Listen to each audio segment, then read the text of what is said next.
Donald Trump today vowed to impose a 200% tariff on John Deere's imports. Just back in June, John Deere announced that they were relocating specific production lines to facilities in Mexico. Now, Donald Trump disagreed with this decision and left a significant threat that would ultimately affect the company's bottom line. I'm just notifying John Deere right now. If you do that, we're putting a 200% tariff on everything that you want to sell into the United States. John Deere just made a move that sent shockwaves through Washington and lit up trading desks from Wall Street to Sao Paulo. An announcement that on paper looked like a strategic expansion, but in reality, it cracked open a much bigger fight, one that touches everything from trade policy and political loyalty to the future of labor itself. The company confirmed plans to expand operations into Mexico. Not someday, not in theory, but right now with a brand new manufacturing facility breaking ground and scheduled to go live by the year 2026. And the response? Explosive. Before we continue, hit that like button to help us beat the YouTube algorithm and to show your support. Donald Trump wasted no time. President Donald Trump got upset and tore into the company on live television, calling it an act of betrayal. And then he dropped the hammer, a threat to slap a 200% tariff on every single Deere product built outside of American borders. The message was clear. If you take jobs out, we will make sure your products never come back in without paying a political price. The media pounced, investors held their breath, and rural America watched from the sidelines, caught in the middle of a war between the man they voted for and the company they depend on. This was not just a headline, it was a reckoning. Deere's decision was not made lightly. Behind closed doors, board members had debated the move for months. They had data, they had projections, and they had pressure because the numbers did not lie. The cost to manufacture equipment in the United States had ballooned, supply chains were clogged, labor was scarce, and competitors were getting faster, cheaper, smarter. Companies like Kubota in Japan and Mahindra in India had already perfected low-cost manufacturing across Asia. Deere was playing catch-up, and the solution? Mexico. A country with 70% lower labor costs, a skilled workforce, and logistical access to booming agricultural markets in Latin America. But it was not just about payroll, it was about survival.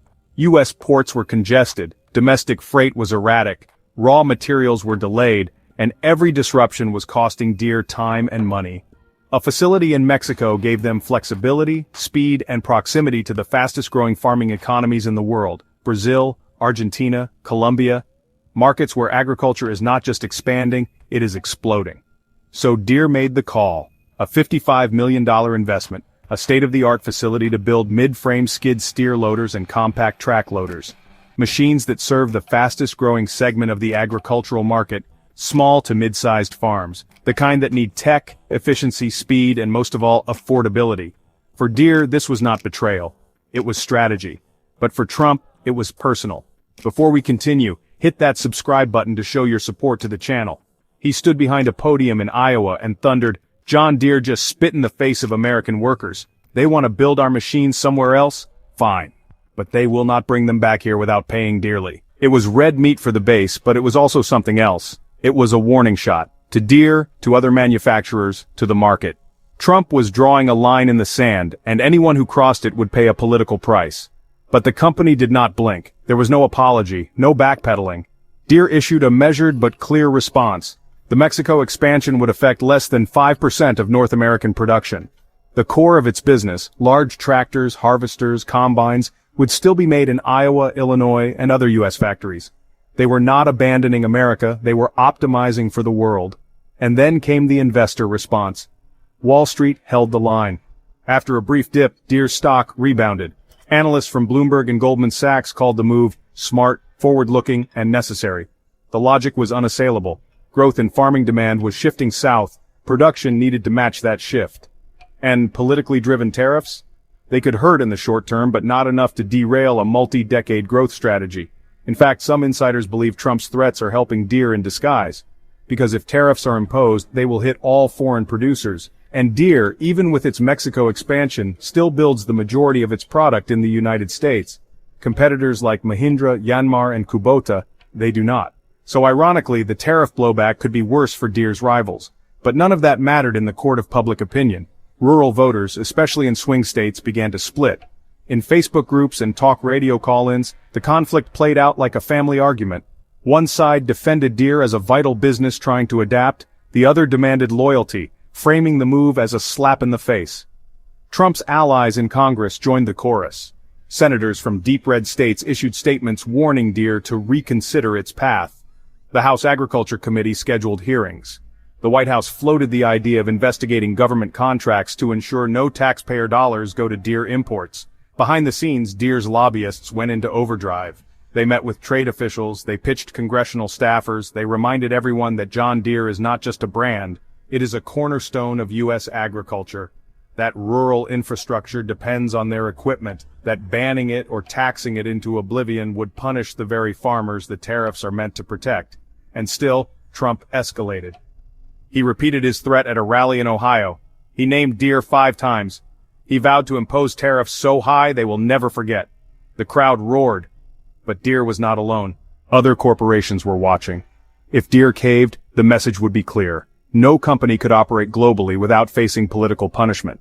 But if Deere held firm, it could set a precedent, a new line, one where business leaders make decisions based on data, not campaign threats. And so far, Deere is holding. Meanwhile, the company is not just thinking about where it builds, it is thinking about what it builds. The future of agriculture is not red, white, or green. It is electric, it is autonomous, it is smart. Deere's investment in automation is enormous. Its autonomous tractors are already working U.S. fields with no drivers. Its software division is developing artificial intelligence systems that manage entire farms from a tablet. Drones scout for pests, machines spray with centimeter precision. Data flows in real time. And the real kicker? These machines do not care where they were built. They only care how fast they can work, how efficient they can be. Which brings us back to the myth Trump keeps selling. The promise of returning jobs. It sounds powerful, it wins applause, but in the world of modern manufacturing, it does not hold up. Because even if Deere moved every factory back to Iowa tomorrow, the jobs would not go to people. They would go to machines. Automation is not political, it is mathematical. According to Oxford Economics, up to 20 million manufacturing jobs could disappear globally by the year 2030 due to robots. And the trend is accelerating. Deere is not avoiding American labor, it is confronting a future where labor as we know it does not exist. In this light, the Mexico move is not just economic, it is evolutionary. It is a signal that the age of geography is giving way to the age of technology. And that is what makes this conflict so symbolic. On one side, a populist president promising to bring back a world that no longer exists. On the other, a global company preparing for a world that has already arrived. It is nostalgia versus innovation, emotion versus execution. And somewhere in the middle stands the American farmer, trying to figure out who to trust. So, what happens next? That depends on you. Will voters punish Deere for making a move it believes will keep it alive? Or will they punish Trump for risking access to the very equipment that keeps American fields running? Drop your thoughts in the comments because this fight is not just about tariffs. It is about the future. If you found this breakdown helpful, give it a thumbs up and subscribe for more deep dives like this one. Stay sharp, stay curious, and remember, the machines are coming, but politics, they are already here.